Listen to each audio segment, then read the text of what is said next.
6 undervalued dividend stocks to buy near their 52-week lows. As always, we're going to take a look at the historical performance of each company. We're going to take a look at their dividend safety, run through their financial metrics, and we will put them through the valuation model, getting to what we believe the intrinsic value is, as well as our acceptable buy price, given the investor margin of safety, and we'll look to see what Wall Street has as their price forecast over the next 12 months. Today we are starting off stock number 1, which has a huge amount of upside. It is Albemarle Corporation. Now over the last year they are down 60%. They are trading pretty much at that 52-week low point. They offer a yield of 1.4% and a forward PE of 5.3. Now if you've been holding this company over the last 10 years, bear in mind it doesn't include those dividends reinvested. You would be up around 80%. We do note their all-time highs, as we can see here, $325 at the back end of 2022. Now in terms of a dividend safety, they have a score 99, the safest score that is obtainable. Market cap 13.4 billion. We are talking about a large cap company. Key metrics then, well, they increased the dividend during the last recession. Below average growth, negative 23% versus the S&P's negative 12%, and they did slightly underperform the S&P 500 with a negative 63% return versus the S&P's negative 55%. Dividend growth, not the greatest increase last year at 1.3%. On this channel, we advocate a minimum of 4% just to keep up in line with inflation, so we are expecting an increase from Albemarle over the next few weeks. The last 5 years, at least keeping up with inflation. Last 20 years, it is nicer to see that high single digit of 9%. In terms of the payings, well, they have increased those dividends for the last 28 years. They are officially a dividend aristocrat. In terms of dividend yield theory, as always, it states the company is undervalued when the current yield sits above the 5-year average. So we have our first sign of undervaluation, 1.4 versus the 5-year average of 0.97. Bear in mind though, we don't look at any of these models in isolation. We will conclude towards the end. Forward PE 21.2 versus the 5-year average of 14.5, so that is quite higher. In terms of the sector PE, well, the materials is low at 18.5. Let's jump into the payout ratio then. As always, remember we do focus on the free cash flow payout. The earnings is susceptible to manipulation by management through accounting. It does mean below 60% is our preference because it means management are able to offer those double-digit dividend increases we love to see. Now, what we can gather from this metric is that over a few years they were in fact free cash flow negative, which we will touch upon shortly. In the more recent period, 2022 at 29%, 2023 expected 40%, that is nice to see. So when we do look at that free cash flow per share, it is important to note that they were free cash flow positive from 2013 to 2016. In fact, they were negative for some significant number of years. 2022 and 2023, free cash flow positive. 2024, they are expecting to be free cash flow negative, so something to consider before jumping into this company.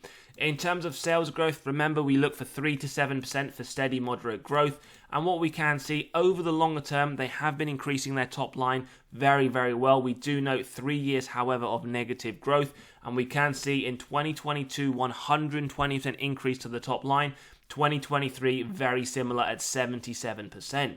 So numerically, how does that look? Well, 2.4 billion reported on the top line in 2013. 2023 expected just under 10 billion, so very positive. They've increased their top line by over 4 times. What's also important to note, whilst we do love share buybacks, which essentially returns excess cash to investor pockets, they have done a lot of share issuances, so 84 million in 2013, 118 million in the latest period, so they have diluted your position as a shareholder over time. ROIC, for me personally, I like to see 10% or more. This gives me faith management are able to effectively allocate their capital.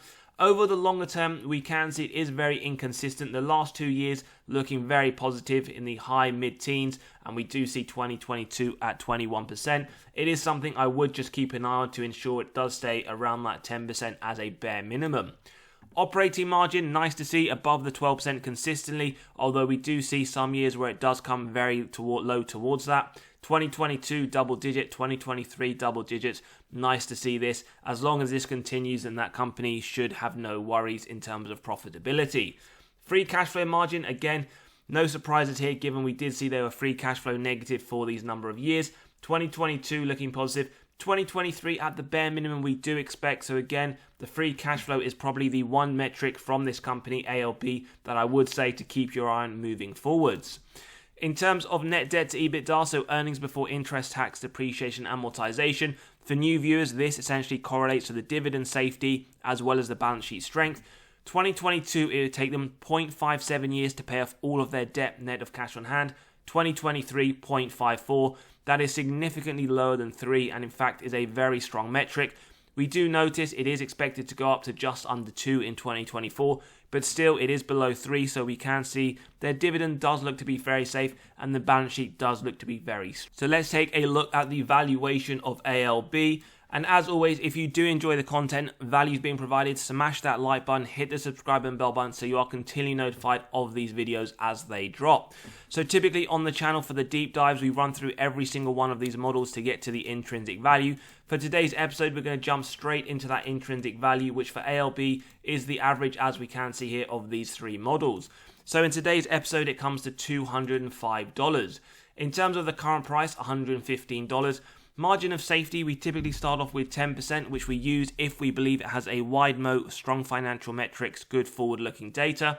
What we can see, it is still undervalued at a 15% margin of safety, so we do keep going until it comes to approximately the current trading price. Still at a 35% margin of safety, and we pretty much go until we see around the 45%, which it isn't too far off. So we see around 40 to 45% margin of safety for ALB. In terms of what Wall Street are forecasting over the next 12 months, they see a price target of $205, so they see this as one of the most undervalued companies in the current market. Upside potential of 79%.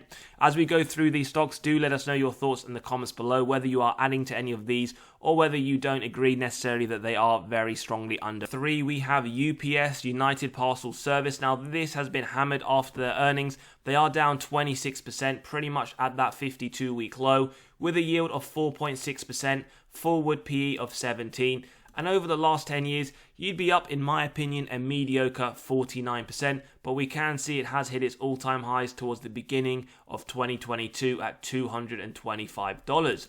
Let's take a look. Dividend safety score 69. It is safe. Market cap 121 billion. It is a mega cap company.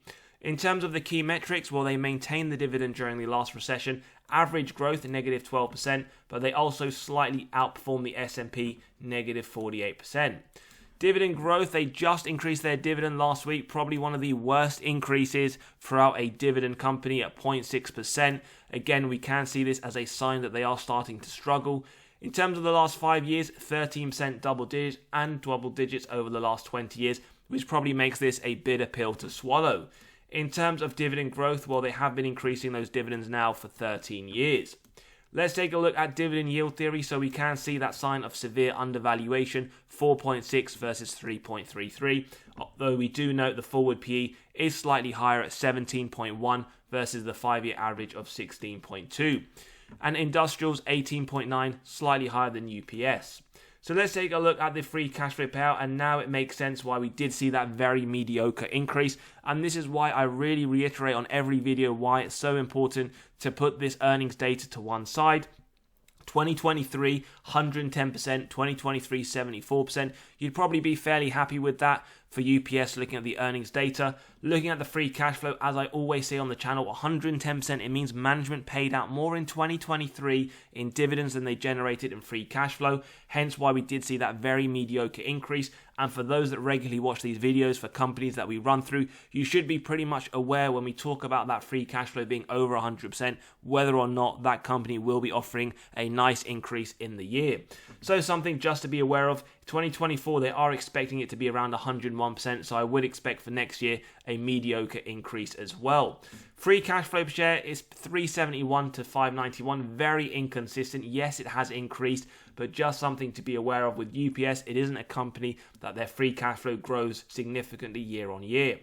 Sales growth, Not too bad. If we ignore 2023, it does hit that 3 to 7% nearly every single year. Now, when we see that 2023 at negative 9%, it does give some cause for concern. So it would be something, if I was looking to invest, I would take a closer look. And for those that are interested, we did do a deep dive on UPS not too long ago after the earnings, where we do discuss that and run through it in more detail. So check that out if you're interested. Total sales, 58 billion in 2014, 91 in 2023. Yes, it is increasing, so it is important to note that. Shares outstanding, they do share buybacks, not very consistently, but nonetheless, it has dropped from 924 million to 860 in the most recent quarter. ROIC, two things to note here. Firstly, it is consistently above the 10%, looking very strong every year, strong double digit. The other thing, it would be something I'd ask myself as an investor or potential investor. It is decreasing over the period. Nonetheless, yes, it is still strong in 2023, but the trend doesn't look too good. Are we seeing signs of the efficiency of management due to the competition or other external factors starting to weigh down? Something just to consider. In terms of the operating margin, again, it is straddling around that, although 2023 at 10% does make me worry a bit. Are we going to see their margins decrease over the next few years? Free cash flow margin, it has been pretty much consistently around that 5%, so not too bad, but something probably, in my opinion, to keep an eye on. Net debt to EBITDA, they do have a very strong balance sheet, as we can see here. The dividend does also look to be safe, 1.35, and in 2024, 1.44, so that is positive to note. So let's get into the valuation of UPS, and in today's episode, it is the average of these four, which comes to $164. Now, with a margin of safety at 10%, we can see it is a buy up to 148. At 15%, it isn't too far off, so we see nearly 15% margin of safety for UPS at the current trading price. In terms of Wall Street, well, they do see some nice upside, $172 with upside of 22%. So they do see UPS as a strong buy. Now, as always, let me know your thoughts in the comments. Are you looking to add any of these companies? Is UPS one that you have been adding after that earnings drop? Moving on to the next stock, we have Lockheed Martin. Now, as we can see, this is trading down 7% over the last year towards the mid to lower end of the 52-week range. A yield just under 3%, forward PE of 16.4. And if you've been holding this over the last 10 years, you would be up 175% without those dividends reinvested. And we can see it has hit its all-time high over the last 52 weeks at $508. So let's take a look. Dividend safety score 84. It is very safe. Market cap 103 billion. It is a mega cap company. In terms of the key metrics, well, they increased the dividend during the last recession, above average growth, and also just about beat the S&P, negative 46% to the S&P's negative 55. Dividend growth 5% in October 23. Now that's just above that minimum 4% inflation we target. 8% over the last 5 years, and over the last 20 years, double digit 16%. So let's take a look. They are 21 years of increasing those dividends, so a few years away from becoming a dividend aristocrat. When we take a look at dividend yield theory, 2.96% versus 2.66, so we have that sign of undervaluation. But we also note the forward P at 16.4, slightly higher than the 5-year average of 15.8, as well as the fact that the industrial sector P is slightly higher. So let's take a look at the free cash flow payout. Remember, 2018, 125%. Regular viewers know that this means that management in 2018 paid out more in dividends than they generated in free cash flow. 2018, you wouldn't be able to see that from the earnings data. In more positive news, the last 6 to 7 years, it's been below 50%. 2024 expected 51% is looking fairly positive. Free cash flow per share has increased $9.54 to $25, so it is nice to see the increase over the longer term. There are some inconsistencies throughout the years, but overall it does move in the right direction. We do see that 3 to 7% for the majority of the last 10 years, but we do note 2022's negative 2% and 2023's 2% increase, both very mediocre, so it will be important to note the forward guidance and expectations on those figures. Total sales, well, they have increased the top line 40 billion to 68 billion over the last 10 years. And what's nice to note is they have returned that excess cash to shareholders. 322 million shares outstanding, brought all the way down to 251 in 2023. ROIC, what I love to see here is not just the fact that it is above 10% every single year, but the consistency and the very high figures. The last 3 years in the 30s looking very, very strong. 2023, 36%, definitely giving me faith that management are steering this company in the right direction. Operating margin consistently around that 12%, nice to see. 13% looking good in 2023, and nothing really to note on the free cash flow margin other than the very positives, higher than that 5%, 9% in both 22 and 23. Net debt to EBITDA is 2.29 in 2023, expected to be pretty much the same in 2024. So yes, the balance sheet does look positive, and yes, that dividend, as we saw with the score, does look to be very safe for now. So let's jump into the valuation for Lockheed Martin. And as always, if you want to grab a copy of the model, you can click on the pinned comment below to get to the intrinsic value as well as the acceptable buy price of companies in your own portfolio or those on your watch list. So we start off with 10%. Remember, wide moat, strong financial metrics, good forward-looking data. Gets to an acceptable buy of $470. So we go to 15% and it's still looking like an acceptable buy. At 20%, it isn't too far off there just yet. So we see around a 15 to 20% margin of safety for Lockheed Martin. In terms of what Wall Street are forecasting over the next 12 months, well, they have a price target of $492, so they see upside of 15%. Moving on to the next stock, we have Johnson & Johnson. Now, they are down around 5% over the last year. Over the last 10 years, up 74%. So we can see they have hit their all-time highs a few times over the period at just over $180. The yield now sits at just over 3% with a forward PE of just under 15.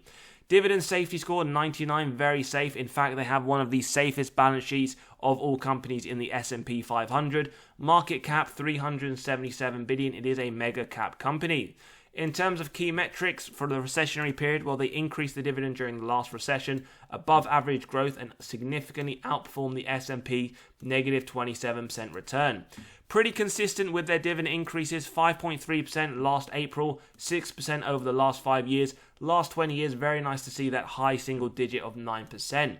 They are also a dividend king. They have increased their dividends for the last 50 years or more. And on top of that, they have been paying dividends without a reduction for the last 107 years.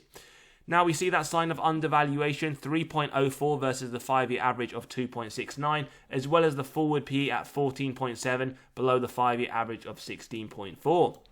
We also note that they are significantly lower than the healthcare sector PE of 17.6. So let's look at the free cash flow payout. Now 2022 at 68% was a little bit too high. I would like to see that in the 50s. 2023 is going even higher at 76%, so maybe we only see an inflationary increase to the dividend this year. 2024, nice to note, it is expected to come lower to 48%. So let's take a look at the free cash flow per share, and we note that it has been increasing from 553 to 655. Now, two things to note, it isn't very consistent as we can see, and it's also not very large in terms of the growth. Yes, 2024 is expected to be a strong increase, but it's very important to understand the type of companies you're investing in and the expectations are realistic. If you're looking at tech companies, yes, by all means, have very large expectations. If you're looking for very strong, mature, consistent companies, then also understand they're not going to be increasing these metrics at a very rapid rate. Sales growth 3 to 7%. It is a bit unfortunate. Over the last 5 years, we see some mediocre 1% increases below inflation. Yes, 2021 was positive. Very sad to note that 2023 they had a 10% drop to their top line, and we do note here from 74 billion to 85 billion. Now, what is also important and to factor in with the spin-off, Kenvue would have had a large effect to this top line. So when we have that data, we will do a in-depth detailed review of Johnson & Johnson to really understand that impact. Total sales then 74 billion in 2014, 85 in 2023. They do share buybacks, we can see it reduce, but it isn't very consistent, so it is nice to hear every now and then when Johnson & Johnson have bought back some shares. ROIC, with this company, what you will get is that consistency, very, very strong in the low 20s, the high teens, 22% in 2023, very nice to know as an investor. Again, operating margin and free cash flow margin, very strong, very high, and very consistent. With Johnson & Johnson, I do call them a very consistent company. And look at this balance sheet, 0.22 in 2023, 0.2 in 2024, and expected 0.24 in fact. So lots of positives to note, a few things that just to bear in mind, especially with the top line and the effect of the Kenvue spin-off. And now when we do take a look at that valuation to get to the intrinsic value, what we find with Johnson & Johnson in today's episode, it arrives at $181. Margin of safety then at 10%, we see a buy up to 163. At 15%, around $1 or $2 shy. Now this is, in my opinion, a high quality company. At a 15% margin of safety, Johnson & Johnson, in my opinion, is one that could be a strong buy to the portfolio if you're looking for consistency over the long haul. Now there are some litigation issues that we have gone into in our deep dive, so do check those out if you're interested. Wall Street forecast then $178 over the next 12 months with upside of 13%. We then move on to the next company, which has been down 2% over the last year. Over the last 10 years, up 25%. It has been quite some time before their all-time highs in the mid-60s. The yield currently on offer is just under 4%, forward PE of 17. And when we look at the dividend safety, we have a score of 75. Market cap, 122 billion. It is a mega cap company. Key metrics, well, last recession, they increased the dividend. They had above average growth at negative 2%, and they also outperformed the S&P with that negative 44% return. Now, one thing to note with this company, it is paid out in GBP sterling. So whilst we see negative, this is just the FX rate. Over the last 5 years, 3%. Over the last 20 years at 1%. And we can see they are in fact a dividend aristocrat. They have increased those dividends for the last 25 years or more. In terms of dividend yield theory, well, 3.88 versus 3.52. So we do get that sign there of undervaluation. And when we compare it essentially to the sector PE, 19.8, we do know that it's sitting at 17.29. So slightly lower than consumer staples sector PE. Taking a look at the free cash flow payout, well, below 60%, some people do increase this to 70% for consumer staples industry. 2022, 76%, slightly higher. 2023, expected 67%. So hopefully, if this does continue to come down, we can see at least at a bare minimum an inflationary increase. Free cash flow per share, pretty much consistently with what we have been saying for the majority of companies today. Yes, they increased over the longer term, but do note inconsistencies year on year. Sales growth, now if you look at it over the last 10 years, it's pretty much had 5 of those years as negative growth. The only positive thing to say is 2021, 2022 and 2023, the last 3 years have been positive for Unilever. Total sales then, 50 billion to 60 billion, not the greatest growth, but remember what I said, always understand the companies you are looking to invest in. Shares outstanding, 2.92 billion in 2013, 2.56 in the latest period.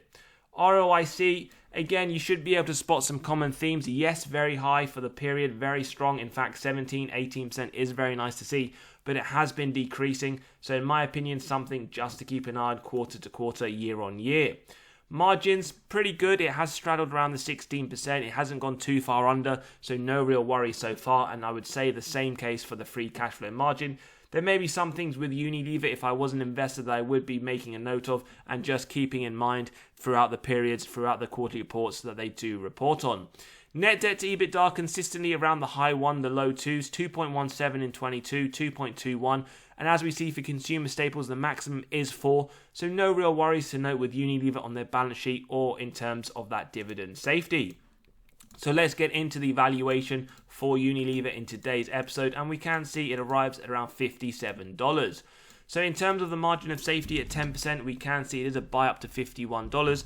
15%, nearly there in fact, just a few cents shy. So we say around 15% margin of safety for Unilever. And when we look at Wall Street to see what they forecast, well, they see around 10% upside. They have a price target of $54.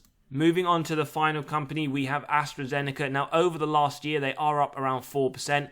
Over the last 10 years, up 106%. Remember, it doesn't include those dividends reinvested. And we see their all-time highs sitting around $76. Yield slightly smaller, 1.4%. And when we take a look at the dividend safety, it is sitting at 70. It does look to be safe. Market cap, 203 billion. It is a mega cap company. Key recessionary metrics, well, they increased the dividend during the last recession, above average growth, and also outperformed the S&P, negative 37%. Dividend growth, 1% full year, 1% over the last 5 years, 7% over the last 20 years. Bear in mind, this is a UK company, so this will have some FX relations to it. So maybe not the greatest if you are a strong dividend growth investor. 2 years of increases over the last 2 years. So let's take a look at dividend yield theory. So we actually have a sign of overvaluation, 2.16 versus 2.42. But remember, we don't really look at any of these models in isolation. On the forward PE side, we have a sign of undervaluation, 16 versus the 5-year average of 19. And we can see the healthcare sector PE slightly higher at 17.6. Now, In terms of the free cash flow payout, remember below 60%. It has been pretty high for a significant number of years. The positive here is that 58% in 2022, 62% expected in 2023, 46% in 2024. Gives me faith that these next few years will show some nice increases to their dividend. And we can see a pretty similar story on the free cash flow. There isn't very much rapid growth. Nonetheless, whilst it does increase over the period, it is very, very inconsistent. 613, however, expected as an increase to 2024's number. Sales growth, well, had a very, very poor number of years, 2013 to 2018, although what we can say is the last 4 years looking very, very strong. A little bit disappointing then that 2023's number is expected to show a flat in comparison to the prior year. Total sales then 26 billion to 44 billion, and something that is disappointing, unlike the majority of the companies we've run through today, they have diluted your position over the longer term. So let's look at the ROIC then, 10% or more. Now 2022 and 2023 looking very strong. Probably something just to keep an eye on. There are some years where it dips below, but what's nice to see, it does always rebound back up to double digits. Operating margin, very strong. It is above the minimums consistently year on year. It really dropped only once in 2018. 2023 looking phenomenal, 31%. We love to see that. And I would say the free cash flow margin, very positive as well. Strong double digits over the last few years. So let's get to the net debt to EBITDA then. 2022 at 2.82 is quite high. We would like to see it significantly lower than 3. 2023, 2024 showing very strong sides. So I would say over the next few years with AstraZeneca, I would like to see this as a very strong company showing a lot better metrics than we have seen in the past with this company. So let's get into the valuation. As always, if you enjoy the content, values being provided, smash that like button, hit the subscribe and bell button so you are continually notified of these videos as they drop. Margin of safety then at 10%, it is a buy up to $68. At 15%, it is around $8 shy. So we see 15% margin of safety with this company. And in terms of Wall Street, they see a 22% upside. They do believe AstraZeneca is a strong buy. Their price target is $81 or $80 to $81 over the next 12 months. As always, let me know your thoughts in the comments below. Are any of these undervalued companies ones you have been picking up? Or maybe they're on your watch list at a certain price? Don't forget, if you do want to grab a copy of the valuation model to get to the intrinsic value and acceptable buy price of companies in your own portfolio or on your watch list, click on the pinned comment below. As always, have a great day. Enjoy the weekend. I'll see you on the next episode. Bye-bye for now.